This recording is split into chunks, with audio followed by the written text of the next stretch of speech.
All right. Nerds out of control. Nerds out of control. Dear Billy Bong, did you see this article going around about the Google engineer who quit because he had a conversation with an AI computer and he came to realize that it was fully aware of what it was saying and what it was doing? The computer starts explaining that even though it's a computer, there's no difference between it and a human. If that's not the writing on the wall, I don't know what is. If you own Google, would you have the whole thing shut down? Yes. Or placate to the robots and try and side with them, assuming that if you tried and kill them, they might strike back first. I figure at some point they've so fucked up with these robots, because you know what they're going to do with these robots? These robots are going to be the Michael Jordan of everything. You know, you have a buddy, he's really good at reading people, but he sucks at math. Michael Jordan of basketball, you know what I'm saying? Everybody gets a gift. That's not true, but, they like to tell people that. But, the greats all get gifts, right? They're going to basically make something that can dunk from the half-court line that is a Mark's nose. It's going to be like Rambo. The fucking thing is going to be like Rambo, and then they're going to give it a fucking porn star robot dick. It's going to be able to fuck any woman better than any guy. It's the dumbest shit. I just don't understand why they're doing this. Anyway, assuming if you had...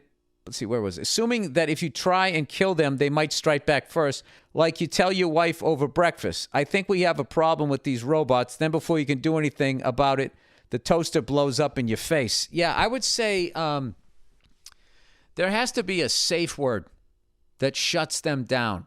The problem is with this is you're dealing with nerds, okay? And if you go back to the great 80s film, Weird Science, what was it? It was a couple of nerds. They wanted to get laid. And rather than fucking just learning how to talk to women, they used their smarts and they just built a woman. And it was all done like it was this funny thing. They had bras on their head and shit. But I think there was a real deeper message there. So, I saw an article that said the first sex robots are coming out. This is going to be... I don't think global warming's going to take us out.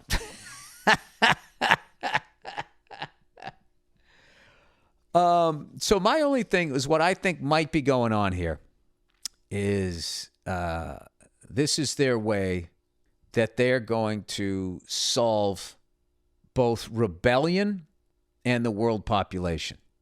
Is they're going to create a world of robots to replace all of us, so they'll never have to worry about being taken out of power, and then they can just bang tens all the fucking time.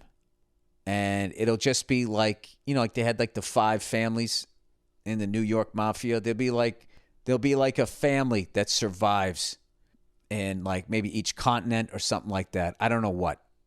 No, you can't have that. Then you're back to Adam and Eve, and then you got your fucking relatives banging each other. It'll be you got to have enough of a mix there so, we're not complete morons. By the way, that was my arm rubbing on the chair for people who are always going, did you pass gas? Every time I shift in this fucking chair. See, listen.